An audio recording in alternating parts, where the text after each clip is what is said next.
Hello, hello. Hello, hello guys. For today's video, ang gagawin naman natin ngayon dito is miraculous theme cake. So sa paggawa nga pala guys ng ating cake at ating mga topper, ang gamit natin dito na fondant is made of DLA na ang na color black at saka color red. Hindi na pala ako dito nagdagdag ng color black kasi yung kanilang black is black na talaga. So ang idadagdag mo na lang sa kanila is Tylose. Lalo na kung gagawa ka talaga ng cake topper. Kasi malambot yung kanilang fondant. Dito naman, ang ginagawa pala dito guys is number 4. So wala tayong cutter dito, mano-mano lang talaga.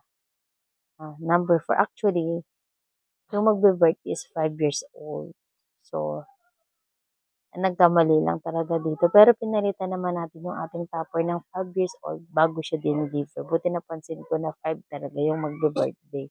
Kasi every year si Ma'am Jen, ang ating customer, is nag-order sa akin.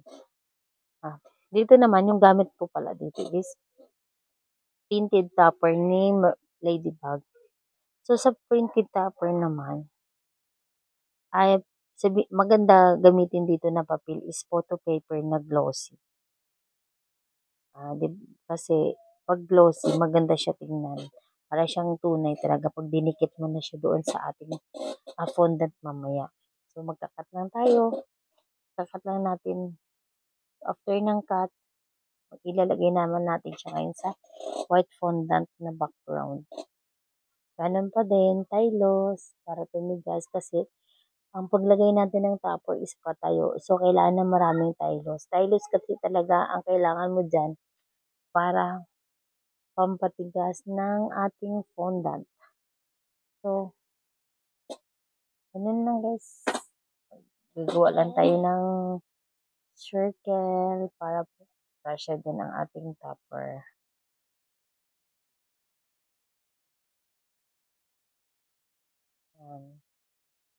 So, after naman ito sa ating paggawa ng ating topper guys, maglalagay na naman tayo dito ngayon ng black fondant para magiging dot na siya. O diba, tingnan mo.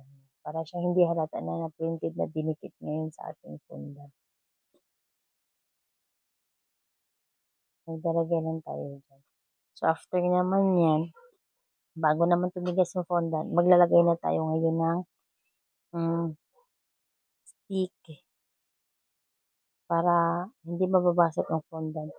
Habang hindi pa siya ganun ka-dry, ready mo na yung pagtusukan ng stick.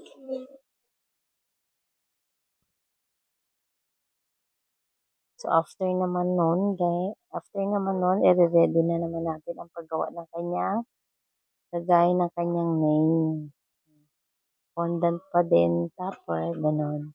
So, sa paggawa naman dito guys, sa kanyang pangalan, wala rin tayong ginamit dito na cutter. Mano-mano din. Mahaba lang, maiksi lang naman ang name. Kasi, uh, kasi apat lang na letters yung gagawin natin. Kaya medyo maliit lang din kasi yung circle na gagawin natin. So, ganun lang. Magkakat lang tayo ulit ng fondant. Mano-mano ulit. Ayan. Susukat na natin para mamaya hindi tayo maglagpas-lagpas. Yan, para dire-diretso ang ating gawa. So, sa pagdikit naman yan guys, sa mga nagtatanong, ang nilalagay nga pala dyan para madikit is hindi mo na kailangan kung ano-ano. Water is sapat na. Kasi, pag naglagay ka ng konting tubig, didikit agad yan siya sa fondant. So, after ulit ng paggawa natin ng ating name, magre-ready na naman tayo ng ibang topper. Kasi more on topper tayo dito ngayon. Yan yung name niya guys. Ganyan lang guys, paggawa ng ating cake topper. So, ididikit na siya natin.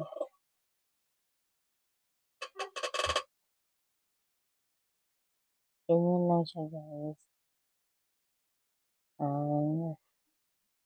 Korean.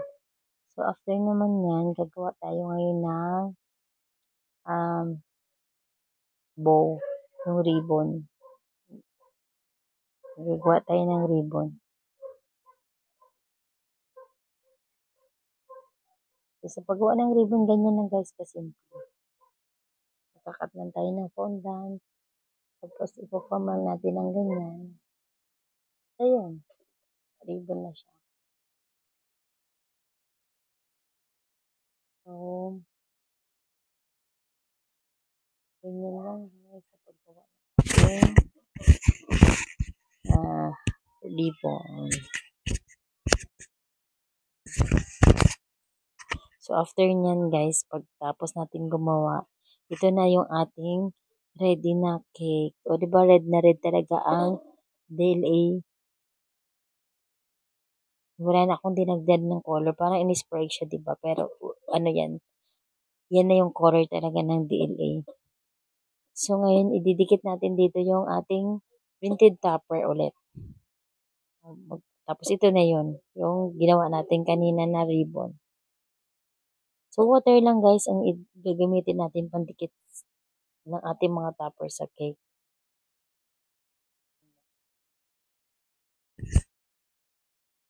So, ididikit na natin guys. After yan, ayan. Ididikit na natin yung mga cake topper na ating ginawa kanina. Ito na guys. Yan. So, number 4. Hindi pa namin dito napalitan kasi actually, napansin ko yung number is yung, tapos na lahat, nabalot na nga yung cake. Ready na lahat, na picturean na din.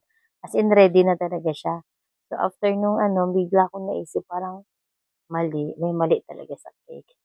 Kaya dito sa buong video na to, hindi talaga siya hindi mo makikita na mayroong number 5 dyan. O, diba? Yan na siya guys.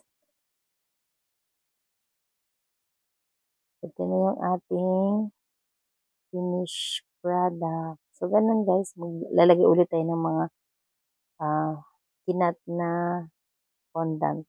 Kasi ito yung team niya. Ito kasi si Miraculous Ladybug. Diba? Ang cute lang. So, yun guys.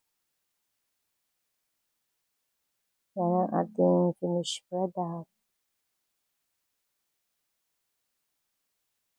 Thank you for watching.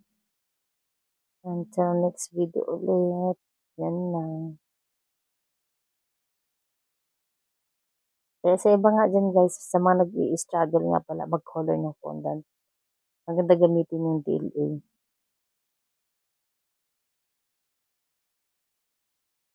Ayun, yes. Yan yung nakikita nyo sa video. Yan yung DLA na gamit ko yung sa likod.